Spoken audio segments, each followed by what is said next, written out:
Hi, I'm Hannah and welcome to this knitting podcast. This is the second episode that I've done. So in this episode I have two finished objects to talk about. One is the jumper that I'm currently wearing. The other is the Moby baby sweater by Petite Knit, which I have already sent away to my friend and has been worn already by its little recipient, so that's very nice. I also have one main work in progress to chat about today, and that is the dream knit, which I described last time, which I was so excited to get started on, and I'm really happy with how that's progressing. Beyond that, I have one additional dream knit for after I'm finished the one that I'm currently working on, or potentially that I might cast on and work on at the same time. And then after that, in addition to that kind of current knitting content, I'm hoping to get my partner to do a little review of the hat that he got for Christmas, so we can have the perspective of a non-knitter who received hand-knitted knitwear and what he thinks of it. And yes, I also have one of my older finished objects that I'd like to talk about. So that is a pair of gloves that I made a year and a bit ago that I've worn like almost every day in the winter since. So yeah, I'm keen to chat about how the yarn has held up there, the pattern, those kind of things. So that's what's broadly coming up today. Before I really get started, I do want to say thank you. This is the second episode of this. So the first episode was a very long time coming. I had recorded and then not uploaded knitting podcast content several times in the past. I looked at my phone, the first time I did it I think was 2018. So this is now 2024. So yeah, almost 6 years I think in the making. But yeah, I finally uploaded it to the internet. Nothing bad happened. Some people watched it. I don't know where they found it, but some people did watch it. One person even left a very nice, kind, encouraging comment. So thank you if you were any of those people who did those things. I really had a positive experience and I'm back to do a little bit more. I'm aware that the quality of the first episodes, in all aspects of quality, was not ideal. So I've switched to my old mobile phone because it has a slightly better front camera, and I'm hoping that it will focus slightly better because yeah, my new phone is not as good, I've discovered, which is frustrating. But anyway, yes, the first thing I want to talk about is this jumper. So as I described last time, this is essentially a practice jumper because I, at that point, was planning and now have started making an all over colourwork jumper where I'm going to steek the armholes and the neck hole, and it's going to be worked in the round with Shetland wool. So I wanted to practice that before using my more expensive wool, and before cutting into an all over colourwork sweater I wanted to just kind of practice on something that was plainer and cheaper and quicker to make. And also part of the reason for the practice was I wanted to try and figure out which proportions I liked best, because the pattern that I'm planning to make is going to be a self-drafted pattern, so I wanted to figure out how wide to make. I wanted to make the neckline and all of those kind of things. So this is made out of Jamieson's and Shetland DK. Chose DK because I didn't fancy doing a practice in fingering weight yarn. And this light blue colour is called Highland Mist. I don't think I mentioned last time, but one of the reasons I chose Highland Mist was that when I first started knitting properly in, I guess, roughly 10 years ago, I made a cardigan. It was the Ravelry cardigan, the Icelandic.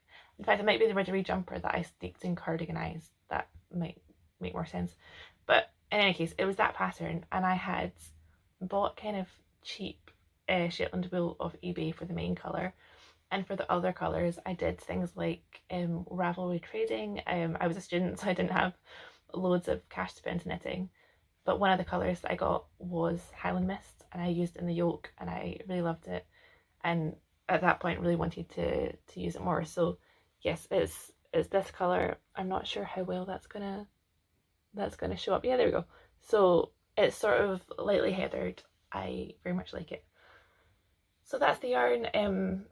In terms of how the practice went, I'd say the steeking all worked completely fine. I have a much better sense in my head of how particularly neckline steeking works, because that was a thing that I couldn't really get my head around. I'm happy with the proportions of how things have worked out. So I put quite a lot of stitches on hold here, like this many stitches on hold here, and then only decreased a little bit. It was maybe like 3 or 4 decreases on each side before just going straight up to the shoulder seam. So I was a little bit worried that it might look overly boxy, but I'm happy with how it's sitting. I like a slightly scoopier neck. I don't like things to be up here, so I'm very happy with how that's sitting across my shoulders, and I'm basically planning to replicate the same proportions in my current whip. In terms of the drop shoulder itself, I think potentially I could have done with a little bit more space here, but it's not the end of the world. And actually, with how my other whip is working out, I think just because of where the pattern is sitting, this will be slightly deeper in that project, so that will work out. The one big thing that I am going to change is the length of this, because it is too short. It was worked bottom up, so I did hold it up against other jumpers that I have that I like the fit of, and it seemed, so at the point where I started the underarm steek, when I basically said the body was done, I did hold it up against ones that I like the fit of, and it seemed fine.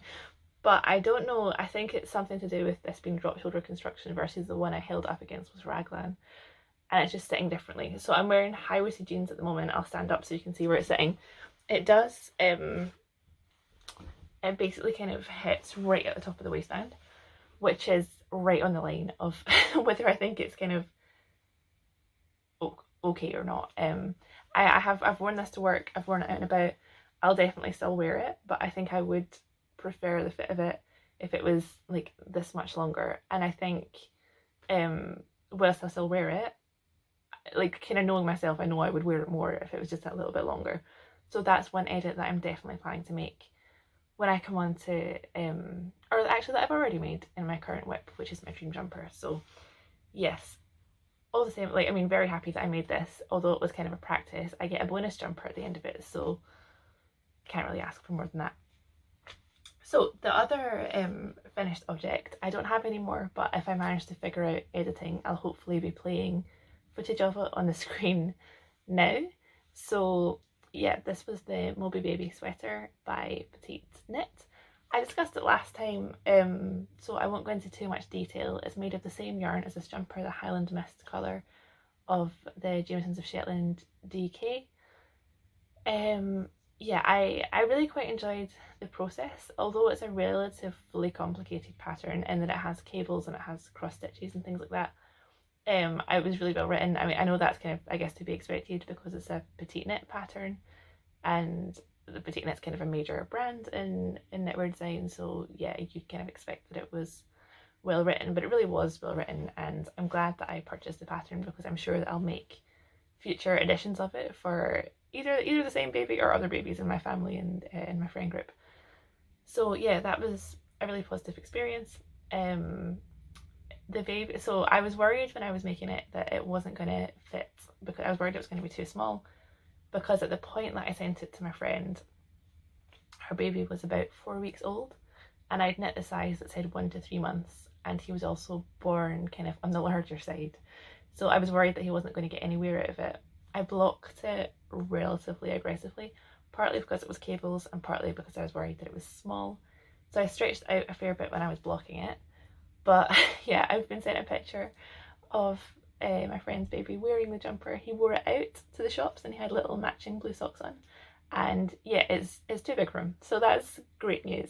He was swamped in it, but he looked very cozy, and I'm very glad that it's getting some use. And I was also really happy to receive a photo, because I love seeing, especially when I make like baby knits and knits for kids, I love seeing them wearing them kind of like out in the world. So yeah, that was a really positive experience, but I'm sort of rattling through this portion of the podcast because I'm really keen to get to my dream knit, which is my current work in progress. So if you want any more detail about those projects, there's a bit more detail in the first episode, and for now I'm just gonna go straight into my dream knit. So before I hold this up, a few things to say about it. So I got the yarn for this at Uradale Farm when I was at Shetland Wool Week.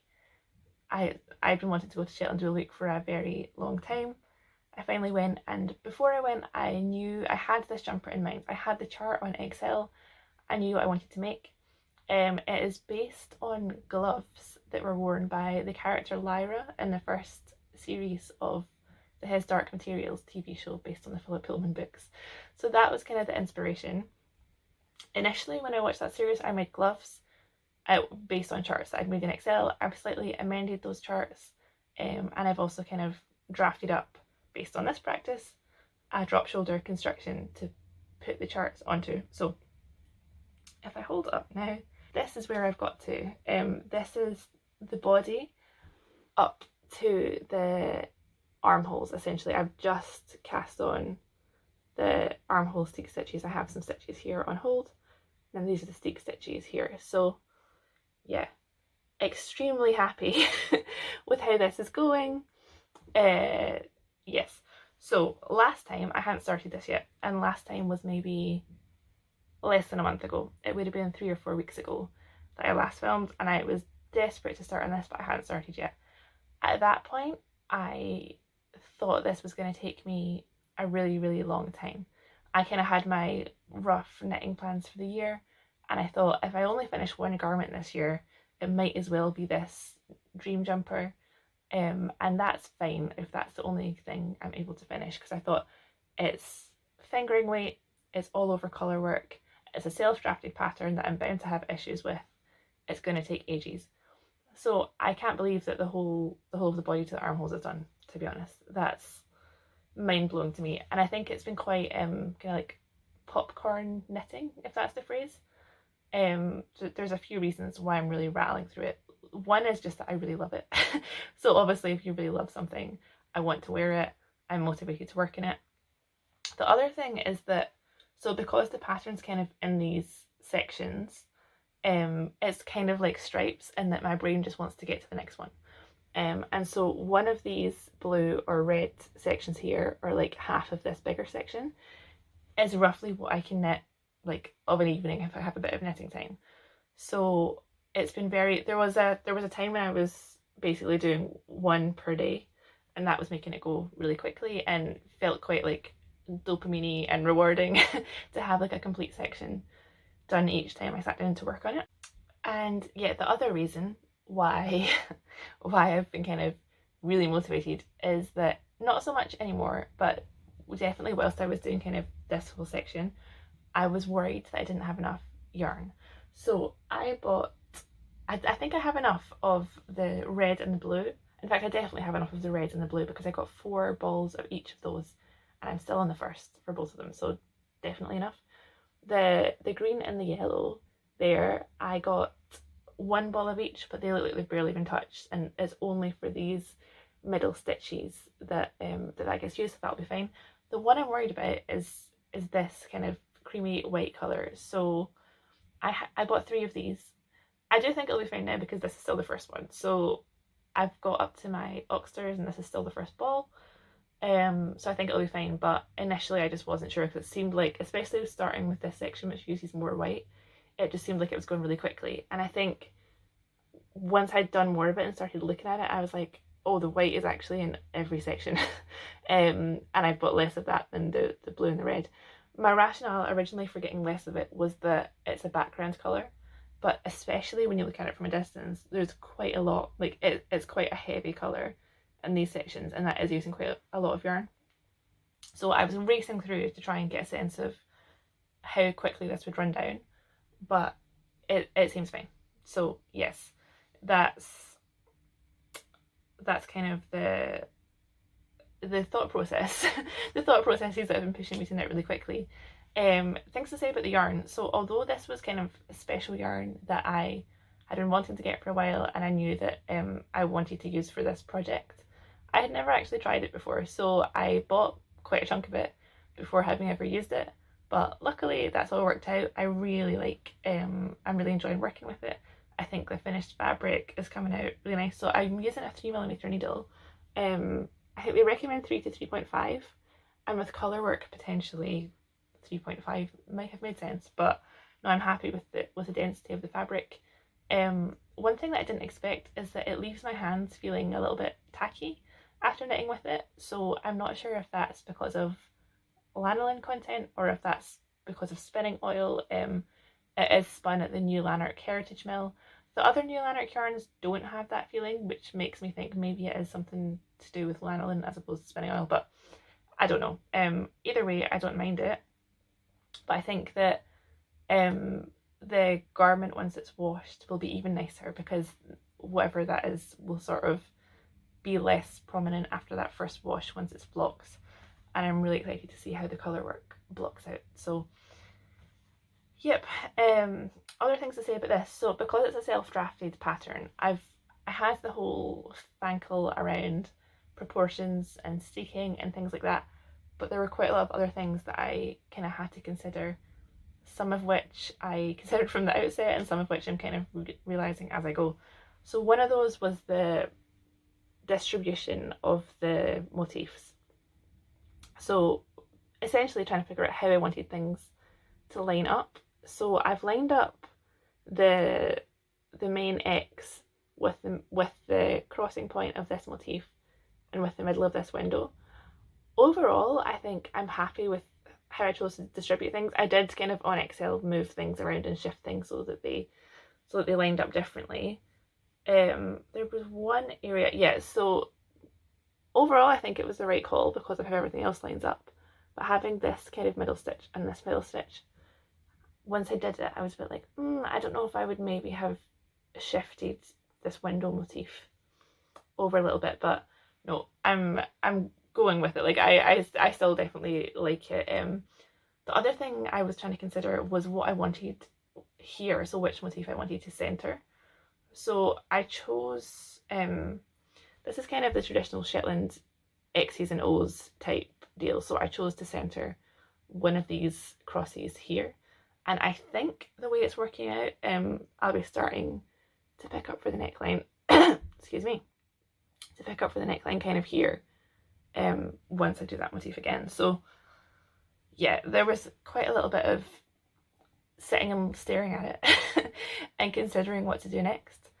But I think I've figured it out in a way that makes sense to me, and that from a distance and also close up kind of visually looks sensible to the way my brain works. So yeah, as I say, really happy with it. I'm hoping to get it finished for kind of late February is my current goal, which is 10 months sooner than my original goal. So the goal's already moved by most of a year within the space of a few weeks.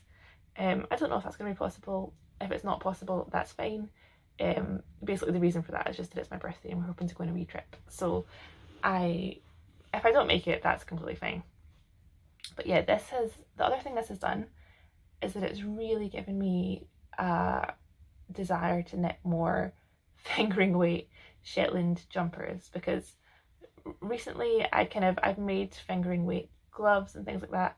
I had really been put off making jumpers because I thought it was going to take me so long, but it really hasn't, and I don't know, I guess I'm maybe slightly faster at knitting now. Maybe that's what it is, because I've been doing a lot of it. But yes, so that kind of leads me on to my next planned knit, which is also going to be a fingering weight Shetland jumper. This one has actually been on the cards for longer than that other one. So this one I swatched for a really long time ago. Probably over a year, I can't remember. So the plan for this one is that it's going to be probably also drop shoulder, not all over colourwork. So it's going to be plain and then have a band of colourwork before the cuffs on each side and a band of colourwork just above the waistband. So the swatch that I have is this. So I really like this kind of motif in Shetland knitting. They're both, I guess, based on, I have a bunch of pattern books of, like, not pattern books, kind of like motif books, that have examples of different styles of Shetland, Shetland or Faroe colourwork. So I really like these kind of triangle based ones, probably a little bit more than the more traditional looking ones. And I liked that this one looked like a Scottish flag. So yep, this is the plan. So this band of colourwork will be the same round the waistband and also at the cuffs. I initially did seed stitch when I did this swatch, but I think I'm just going to do 2x2 rib, because yeah, I think it might look a little bit busy if I have the seed stitch and also the colourwork in 3 places. But yeah, I got the yarn to make this again when I was at Shetland Wool Week. So I got this cone of the main colour. So this is shade 2 of Jamieson Smith Jumper White. This is a 500-gram cone, and the bag I was storing it in happens to have the receipt still in it. So it was, let me double check so I don't get it wrong, it was £34 for 500 grams. And this is definitely going to be enough for a jumper for me. And also I think I'll have a fair bit left over. So that feels like really good value for £34 for a Shetland wool jumper, and maybe also like gloves and hat and gifts or something. There's loads of it here. I guess I haven't knit from cones for a while. I did have a cone of like bright green Aran weight. I don't know which of the Jamiesons of Shetland or Jamieson Smith it was. This is Jamieson Smith. I might have said that wrong previously, but anyway. I had that cone previously and it was so oily. It really put me off. But that was 10 years ago. This does not feel super oily. It obviously will have spinning oil in it. And the other thing is that, so one of the things with spinning oil is that I would be worried that the colour would run really badly in washing it. But actually this is not a strong colour. So I don't know if it's actually a natural, if it's undyed, or whether it's dyed a little bit, I'm not sure. But I'm less worried about washing this, even with it being oiled. So, that's the backside if anyone's interested. But yeah, this is my next plan. I'm very tempted to cast this on before finishing my other jumper, even though that will definitely derail the timescale for the other jumper, because I am kind of missing having a plain stockinette in the round, no colour work, don't have to think about it jumper. And although obviously this does have some colour work, the vast majority of it, especially given that it's going to be drop shoulder steeked, will literally just be plain stockinette in the round. And that sounds quite appealing to me right now, because last time I filmed I was on Christmas holidays, now I'm back at work and my brain is filling up with all those things again.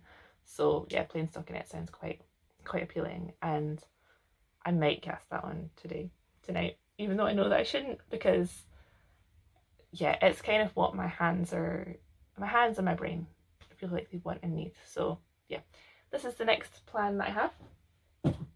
And beyond that, so hopefully here, he's not here at the moment, he's coming over in a little bit.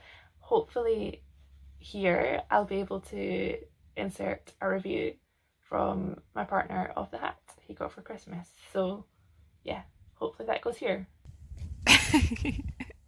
Ready?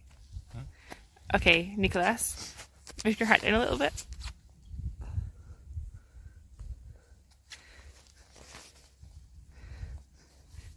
Okay, Nicholas, welcome to the podcast. This is your special guest for today. What do you think of your hand-knitted hat, which is a 2x2 pattern, and it's knit in Vikings of Norway, Alpaca Storm? Hi, Helen fans. My name is Nick. I really like the hat. It's really comfortable. It's like I'm wearing nothing. And it keeps me warm, which I think that's the main purpose. And if you want to analyze it. What do you think of the style? It's really good. Your style? I like it. It's my style. I tend to like dark colors. But yeah, I really like it. It's extremely comfortable. So... So it's keeping you warm and look Catherine? Yeah, 100%. Okie doke. Thanks, Nick. Say bye. So the other kind of probably final thing that I want to talk about is one of my older finished objects. I have a lot of knitwear that I've made over the years, that I've worn a lot, some things that I've not worn a lot for various reasons, and I always find it interesting when people chat through things that they've made a while ago, how they've worn, how they've held up, why they either reach for them or don't reach for them. So I'm keen to do kind of a spotlight on an object each time I record, and today I've chosen these. So these are the gloves that I wear literally all the time. The pattern is by Helen Gray. I cannot remember the name of it as I'm sitting here holding them up, but as I say, it'll be on Ravelry, and the link to that is in the description. These, I made them probably just over a year ago now, but they've had extremely heavy use. So I wear them all the time in the winter. I wear them to work, I wear them driving. I have an allotment, so I've worn them to the allotment doing like vegetable gardening. I took them to Shetland Wool Week. I fed sheep whilst I was wearing them, like sheep eating from my hands. I washed them since then, obviously. but yeah, I wear them all the time and they've worn ridiculously well. So when I made these, I wanted to use all stash yarn, which I did, but it was all a real mix of brands, a real mix of origins, because it's just what I had lying around. So this main kind of very light grey colour is Rauma, I think Finull or PT2. It's on Ravelry, but Rauma. And then this, the background white cream colour is actually Portuguese. So it's the Retrosaria Mondim. It was, I think, I don't know if it was just like a special one or a limited edition or what the deal was, but it was a organic yarn that they did. It was like a special edition of Mondim that they may or may not still carry. And then all these colours in the middle are Shetland wool. So they're, I think, primarily Jamieson Smith. There might be a little bit of Jamieson's of Shetland in there. So a real mix, but they've all melded extremely well. There's been no issue at all with that. And the other thing is that it literally hasn't pilled, despite that really, I think I've even worn it cycling, despite the really heavy usage. There is not a single pill on either one of these, I don't think, and I haven't had to do anything to them. I just wash them occasionally, and I got glove boards that I got in Shetland that I use now, but previously I just washed them and kind of put them near the radiator and they were fine. So yeah, all of those yarns, 10 points for me. On the pattern, I really, really like the pattern. I'd say, so the thumb is this kind of thumb. I really like the design on the thumb actually, so they've done that way. But so it's not an afterthought thumb, it's where you increase whilst you're working. I think it does fit well. I'd say potentially like, it does fit well. I think it, on balance, probably fits better than an afterthought thumb. Although I do prefer to knit an afterthought thumb, I think it's more traditional. But yeah, it's a good fit. It's a little bit open here. And actually, my mum asked me to make a pair for her, and she wanted these but with fingers. So I have made a version of this with fingers, and if I was to make them again for myself, I would probably do that, because in terms of like pure practicality and warmth, it's a little bit open here. The only thing I would say that I would maybe, I'm not 100% keen on in the design is that, so the 1x1 twisted rib I think looks great, but has a tendency to do this when I'm wearing it. So especially if I'm wearing it with a jacket, I'll often find that it looks like this, which is not totally ideal. I'm actually not sure if that would be the same with other forms of ribbing, but I've noticed that anything I have with twisted rib seems to kind of fold up in itself like that a little bit more. So yeah, there's that. But on balance, a really well written pattern. Would really recommend it. I think, I can't remember exactly how much it was, but from memory I remember thinking it was cheap as well. So not exorbitantly priced at all. And these are real workhorse gloves. I think I have a lot of jumper weight yarn. I'm keen to make this in other colourways. There's examples of really, really nice colourways on the Ravelry project page for this pattern. And in fact, this is not the original colourway, so this is based on a version made by another Ravelry user who I think was called Trevster, Trevster. So yes, thank you to Trevster, who I assume may be called Trevor in real life, for the inspiration for these colours. I think they had red instead of orange in the middle and stuff like that, but this was broadly similar based on what I had in my stash. So yeah. Oh, the other thing is that I've also done things like spilled coffee on these, even on the cream, but I washed them right away and all of the yarn came out looking good as new. So hardy in lots of different ways, hardy to heavy usage and heavy friction, but also it doesn't seem to hold stains too badly.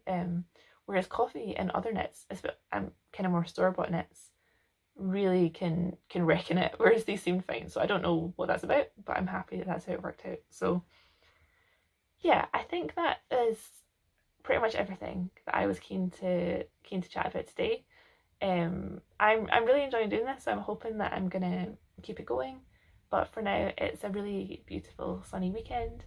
I think we're hoping to do a little bit of hill walking, and maybe a little bit of work at the allotment to prepare it for spring, to prepare it for planting of all the vegetables. So yep, I hope you also have a lovely weekend, or just a lovely day if this is not the weekend for you. And thank you for watching.